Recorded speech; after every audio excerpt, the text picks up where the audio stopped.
Hello, geometry students.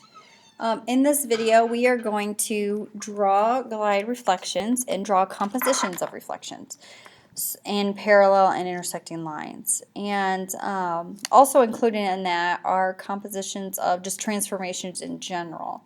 So a composition means that we're taking all the transformations that we have or that we've learned and putting them all together and making several transformations. So let's look at this first definition of a glide reflection. So a glide reflection is a composition of a translation followed by a reflection in a line parallel to the translation vector. So that is the official definition. The glide reflection shown is the composition of a translation along vector W and then a reflection. So it's going to be a translation and then a reflection is pretty much the gist of it. So I will highlight that. So translation and then a reflection. Okay. So let's go ahead and do that in the coordinate plane. I want you to go ahead and pause the video, graph these on your paper, and we're going to go ahead and do a glide reflection here.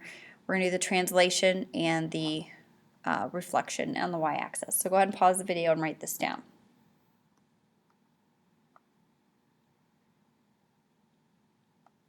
Alrighty. So the first thing we're going to do is we're going to translate. Okay, we're going to translate this figure.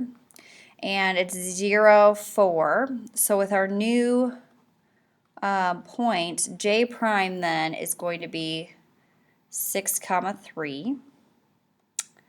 K prime is going to be 10, 2. And then L prime will be 5, 1. So that's our first transformation. So go ahead and pause the video at this point and go ahead and graph that new figure. All right, so this is what the translation should look like. Again, we added 0 to the x and we added 4 to our y's. And that's how we got that. So now the next thing is reflecting along the y-axis. And so we got to look back at our notes to what that reflection is. We're going to reflect it over here. So with the reflection, it's going to be a negative x, y for that. So we're going to make our x's negative for that. So now our J prime prime is going to be negative 6, 3. Our K prime prime is going to be negative 10, 2. And then our L prime prime is going to be negative 5, 1. So go ahead and graph that in your notes. Pause the video. All right, so this is where your figure should be. Again, we translate it and then reflect it, and that's how we do a glide transformation, a glide reflection. Alrighty, so let's try another example. Go ahead and pause the video here and draw the segment.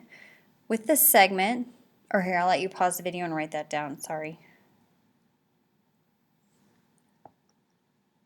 Okay, with this segment, we are going to reflect it first, and then we're going to rotate it 90 degrees. So with the reflection about the x-axis, here's the x-axis. With the reflection, so we're going to start with that. The reflection is going to be, that's going to be x, negative y. So C prime then will be a negative 7, negative 1, and then D prime will be negative 3, negative 2. So go ahead and draw this segment. Pause the video.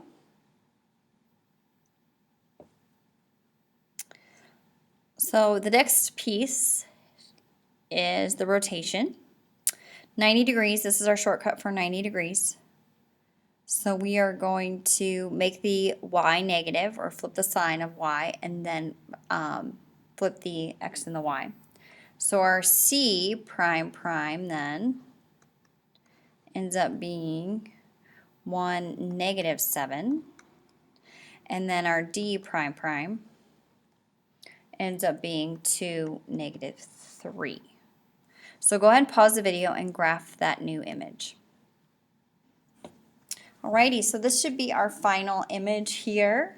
We just did a reflection and then a rotation, and this is where it ends up. So this stuff will be really, really good for us as we get into tessellations or tessellation project. And so now we did coordinates, and now we're going to do non-coordinates. And I'm just going to kind of introduce this, and we're going to practice this in class, do the examples. So I just need you to write this down. This is a theorem. A theorem is just a rule that we can use. And so we're going to, excuse me, use this. So the composition of two reflections in parallel lines can be described by a translation vector that is perpendicular to the two lines. Okay, here's the translation. And twice the distance between the two lines. So that's how we get this figure here. We take this distance right here, multiply it by 2, and that's how we get our new figure that is reflected about parallel lines, or in parallel lines. So we have one reflection, the second reflection. The second reflection is double the distance between the two parallel lines. So go ahead and pause the video and write that down. You can write it down in your own words if you'd like. So here's an example. So between these two parallel lines, we have 1.75 centimeters. And so reflecting it the first time around is just normal. That's normal reflection right here. We can measure it between the line and the vertice, and then create that perpendicular line and so on. But once we do the next row or next reflection here, this is where we're going to take, and I'll get a line here, from here to here. This will be your 3 centimeters. Okay, this will be 3 centimeters because 1.75 times 2 gives me 3 centimeters. And so we go ahead and get 3 centimeters between this vertice and this vertice, and so on, and creating that perpendicular line. Okay, so that's where we get 3 centimeters based on this theorem. Okay, and the next thing you need to know for class, reflections and intersecting lines.